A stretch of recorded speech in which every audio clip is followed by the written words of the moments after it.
मंत्री अगर अपने विभाग में सभी अधिकारियों को चोर बताएगा, मैंने कह दिया ना कि दुर्योधन की दृष्टि है, लेकिन सबके सब चोर हैं, सबके सब गलत हैं, सबके सब बुरे हैं, ऐसा बोल करके वो कहाँ आकाश से अच्छा उतारेंगे।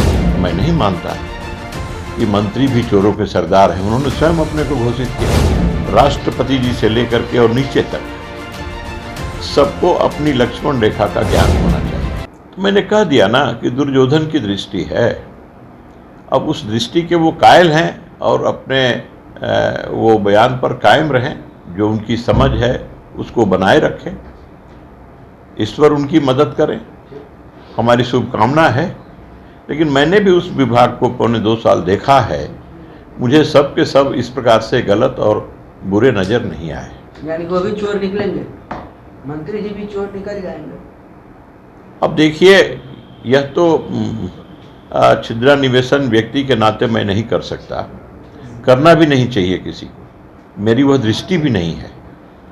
मैं हर किसी में कुछ अच्छाई ही खोजता हूँ, उनमें भी कुछ अच्छाई है, ऐसा नहीं है कि नहीं है, परंतु सिर्फ बुराई ही बुराई हो ऐसा मुझे किसी में दिखाई नहीं पड़ती। इसलिए मैं पूरे तौर से उनको बुरा नहीं कह सकता, लेकिन उन्होंने जिस दृष्टि से देखा है वो दृष्टि बुरी है, और उस दृष्टि से संसार को नहीं देखा जा सकता, और उस दृष्टि को रखते हुए और उपलब्धियां हासिल नहीं की जा सकती। वो सरकार में है, सरकार चलाना है, तो उनको उपलब्धियों को देखना है, डिलीवरी देना है, काम जनहित के जो है सारे काम वहाँ करना है, उसमें जो कमियां हैं, खामियां हैं, उनको दूर करना है, जो बुरे हैं, गलत हैं, उनके खिलाफ कार्रवाई करनी है।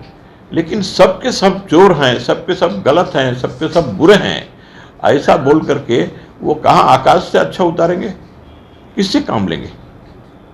काम तो वहीं होना है।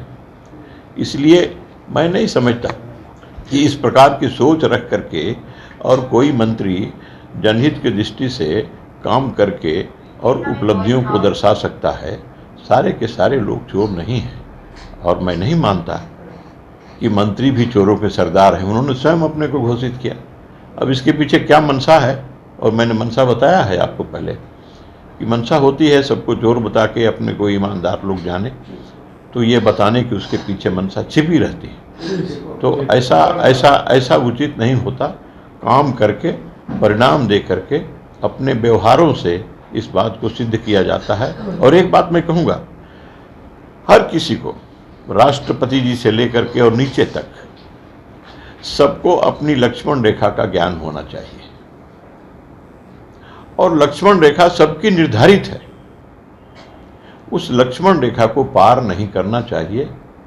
यदि कोई भी उस लक्ष्मण रेखा को पार करता है तो वह अपने अधिकारों का हनन करता है, और वो अपना ही नुकसान मोल लेता है। उन पर भी चोरी। परफेक्शन IAS, UPSE और BPSC फाउंडेशन क्लासेस के लिए समर्पित संस्थान। यहाँ आपको UPSE selected and interview appeared faculties द्वारा गाइड किया जाता है। Separate batches for Hindi and English medium. 65वीं और 64वीं BPSC एग्जाम में 69 और 107 रिजल्ट्स एवं 66वीं BPSC एग्जाम में 131 रिजल्ट्स हासिल किया है परफेक्शन IAS टीम ने। Perfection IAS, Kumar boring road, Patna.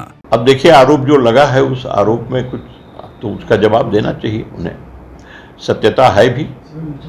किसानों का पैसा, किसानों का धान तो सुनते हैं 6 करोड़ का है, कितना है उसका इंटरेस्ट बढ़ के भी 11 करोड़ 12 करोड़ कितना हो गया है, सही मुझे नहीं मालूम है, सुनते हैं इतना है। तो ये तो गबन का मामला है, और ऐसा मामला यदि है तो उन्हें इसका जवाब देना चाहिए कि आखिर जो धान लिया, जो चावल बना करके और देना था SFC को, तो वो धान तो किसानों का था।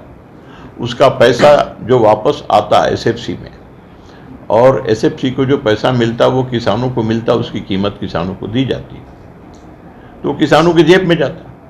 तो किसानों का इतना पैसा हड़प करके और इस प्रकार से, और उसका जवाब देना चाहिए। जो आरोप बनता है उस आरोप का साफ साफ जवाब देना चाहिए कि भाई जो धान लिया चावल बनाने के लिए उसका किया क्या, ठीक है, कोर्ट में मामला चल रहा है, वो चल रहा है, लेकिन सार्वजनिक जीवन में नैतिक साहस रहना चाहिए।